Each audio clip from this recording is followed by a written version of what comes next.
Why do some people spend their lives trying to survive? And that's all they do. Their goal, their prayer, their wish, their hope is surviving. If you don't know me, my name is Dr. Martin Williams. I love helping people discover, develop, and deploy themselves into the world that exists around us, but they never get lost in it because they know who they are. Here's the truth about it all. Everybody around you, they don't live on the same level. Everybody live, operate, think, spend, wealth, all of it on different levels. So I've had this example when I'm talking to people that they think that the life they have is what it is. It is not. There are ways that you can move up in levels because it's expected. We all need you to do that, but we need you to think that you can. So you need to make the promise, I can live on a different level and I'm going to do what's necessary to at least go to the next one.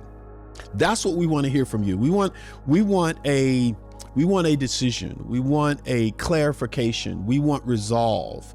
We have these expectations that all of us should be living at the place where we can influence industries, cities, nations, families, churches, businesses.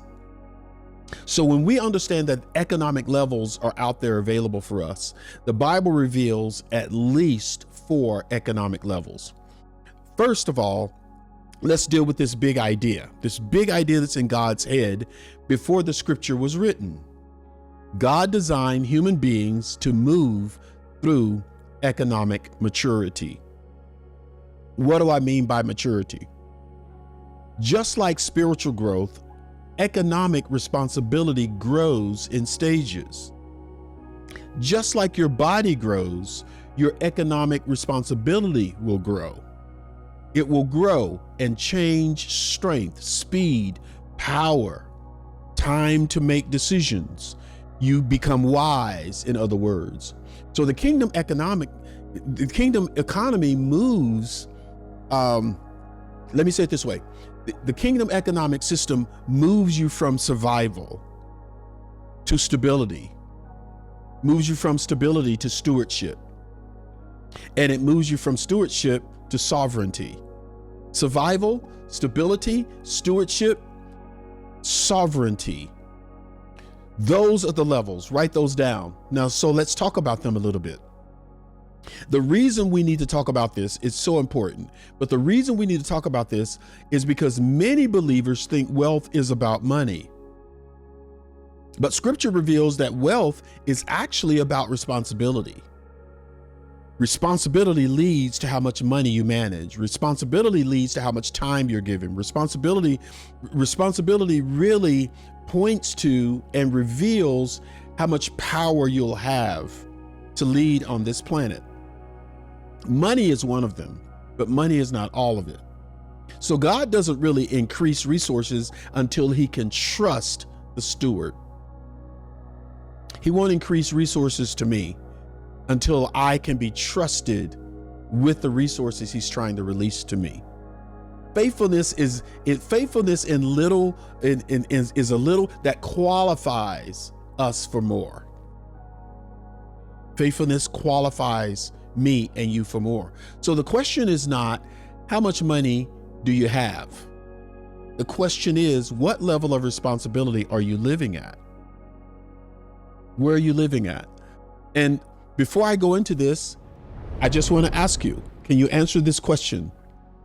What level of faithful responsibility to the King are you living at right now?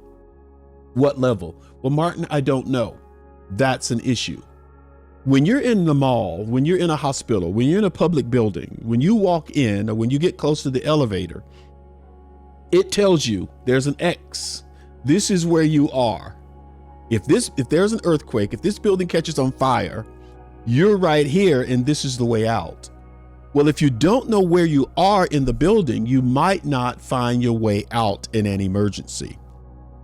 In other words, sometimes you're at a place where you need help from the police, from the ambulance, and they want to know, can you tell me where you are? If you can't tell them where you are, then no one can find you to help you.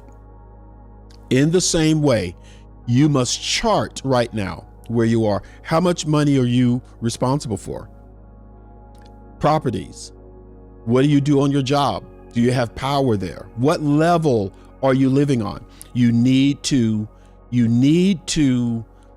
actually assess, think about, find that level that you're on and mark it. Because I'm telling you right now, we got to get you out of a burning building if you're in one, right? We want to know where you are so you can get help. So especially if you're level 1 in survival, you got to move. You got to get out of there. You got to figure this out. You can't just live your whole life at level 1. Let me describe it.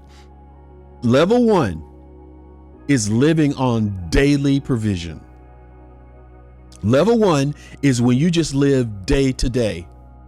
Every morning you wake up with the anxiety. Every day you wake up, whether it's relationship, health, money, all those things that create wealth, you are surviving, living every day. Survival is the first economic level. This level really focuses on daily needs. That's all you think about. Be honest with yourself. Don't play a game. And the worst person to lie to is yourself.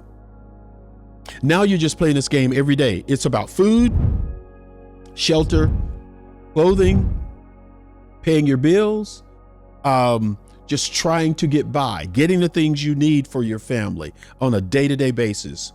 So once you get through today, you go to bed trying to figure out what you're going to do about tomorrow. That's level 1. In scripture, I think Jesus called it daily bread, provision.